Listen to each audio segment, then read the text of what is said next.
what they call you look like today.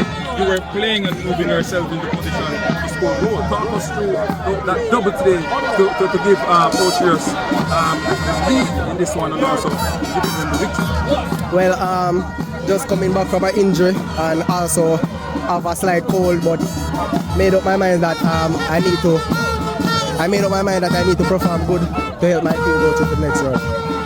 In terms of what the coach has instilled in you this season, you're at Brownstown, you're at Coachy, you're scoring a lot of goals. A lot of people hearing about you from even the Tier 2 playoff when you play for Kings FA, and now you're dominating. Talk us through your game and what you want to achieve this season. Well, leaving from Brownstown, I got to sit out 1 full year. So during that process, I worked really hard, and most of my finishing and during the KFA, just coming back wasn't strong as now, but getting around as going to the next round.